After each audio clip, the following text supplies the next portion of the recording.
before we go any further, all right, Rob, you and I get on an elevator. It's a pretty long elevator. You've got 2 minutes. Tell me, what is dispensationalism? What's the elevator pitch? Dispensationalism is a system to interpret the Bible. It is broken up normally in 7 dispensations that God has worked differently in the world in 7 different time periods.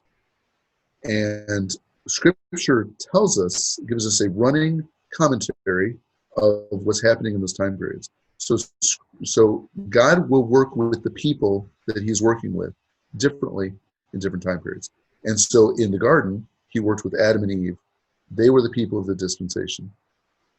There are rules given for the dispensation, such as you cannot eat of the tree of the knowledge of good and evil. There are punishments that are incurred if the rules are broken, such as you will surely die. Once the dispensation is broken, God can, or God could, have wiped out Adam and Eve, but he didn't.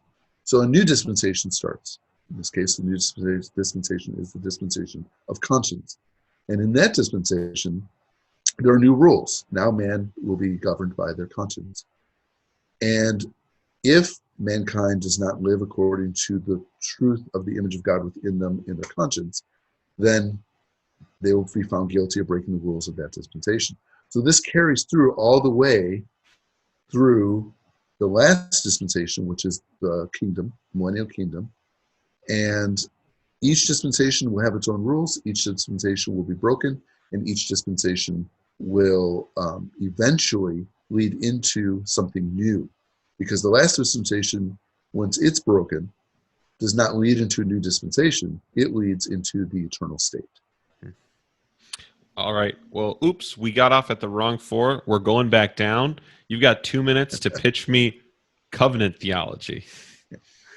Covenant theology is an understanding of how God works in the world, and it has to do with God being the creator. It has got everything to do with God being sovereign over all things.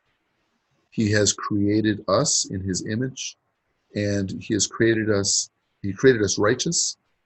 We broke that righteousness in the fall of Adam. Adam was our federal head. He represented us. And through that fall, we are all guilty. So therefore, we all have the punishment of death. But God has covenanted with us.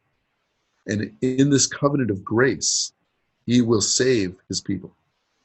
He will save them through the death, burial, and resurrection and the perfect life lived of his son, Christ.